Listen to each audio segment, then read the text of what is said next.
आज हम एक स्पेशल टॉपिक के ऊपर बात करेंगे। ये टॉपिक मोस्टली बहुत सारे लोगों का सवाल है, जो मुझे लोग अगर जिनको भी पता है मैं वकील हूँ, वो मोस्टली हर लोग मुझसे पूछते हैं। अब चलिए वो टॉपिक क्या है वो मैं आपको बताती हूँ। सबसे पहले ये समझते हैं कि हम पैदा होते हैं, उसके बाद से मरने तक की जर्नी में हमें वकीलों के साथ की ज़रूरत पड़ती है। ये हम डिनाई नहीं कर सकते हैं। दूसरी चीज़ ये है कि अगर हम वकालत को दूसरे प्रोफ़ेशन से कंपेयर करें, स्पेशली लिटिगेशन को, तो ये बात हमें समझना पड़ेगा कि लिटिगेशन इनिशियल में बहुत ही कम पे करती है। बहुत कम मतलब ना के बराबर। लॉन्ग रन में हाँ, थोड़ी जो है वो ज़्यादा बेनिफिशियल रहती है दूसरे प्रोफ़ेशन के कंपैरिज़न में, बट इनिशियल जो जवानी के दिन रहते हैं वो बहुत स्ट्रगल के जाते हैं।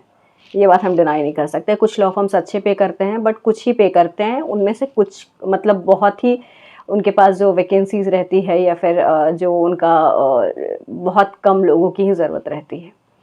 तो ऐसा नहीं है कि इंडिया में ऑलमोस्ट जो साल भर में 5 से 10 लाख वकील पास आउट होते हैं। तो 10 लाख को तो ऑब्वियसली वो नहीं हायर करेगी, कुछ को ही करेगी। चलिए, अगर आप वकील से परेशान हो, आपका केस चल रहा है या फिर कुछ ऐसा आपके साथ इंसिडेंट हुआ है जहाँ पे वकील ने जो अपना नॉलेज है, जो कानून का नॉलेज है, उसका एडवांटेज लेने का कोशिश किया है, या तो फिर आपको मॉनेटरी टर्म्स में, या तो फिर ऐसा बोल सकते हैं कि आपका केस चल रहा है और किसी और वकील को ट्रांसफ़र कर दिया गया है, या तो फिर आपसे पैसे ले लिए गए हैं और आपका केस का जो है वो कुछ नहीं हो रहा है, आपका हियरिंग है, वकील प्रेजेंट नहीं हो रहा है, मतलब बहुत सारे रीजंस हो सकते हैं। तो क्या होगा? तो क्या ऐसा हो सकता है कि चलो जिस वकीलों को सारा कानून पता है, तो क्या वो कानून के दायरे में नहीं आते हैं? ऐसा नहीं है। इनफैक्ट प्रेसिडेंट ऑफ इंडिया भी कानून के दायरे में आते हैं, तो वकील क्यों नहीं आएंगे?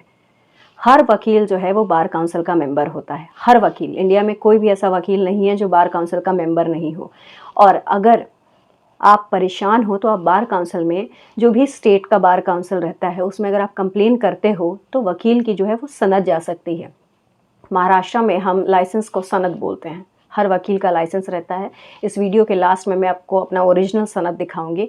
हर वकील के पास मोस्टली वैसा ही सनद रहता है। अगर कंप्लेन कर दिया गया है और इंक्वायरी होने पे अगर प्रूफ हो जाता है कि वकील ने सच में किसी के साथ गलत किया, in terms of money, in terms of कि केस ले लिया है और केस के साथ कुछ भी मतलब गलत हुआ है, तो उस केस में वकील की सनद, यानी कि जो ब्रेड एंड बटर है, या तो फिर जो भी आप बोल सकते हो, वो जाने के चांसेस रहेंगे। तो अगली बार अगर कहीं पे भी आपको लगे कि कोई वकील आपको गलत कर रहा हो, आपके साथ गलत किया हो, तो आवाज़ ज़रूर उठाएं, क्योंकि सबसे पहले तो आप इंडिया के सिटीज़न हो, आपका हक है, और अगर आपके साथ गलत हो रहा है तो आवाज़ ज़रूर उठाएं। धन्यवाद।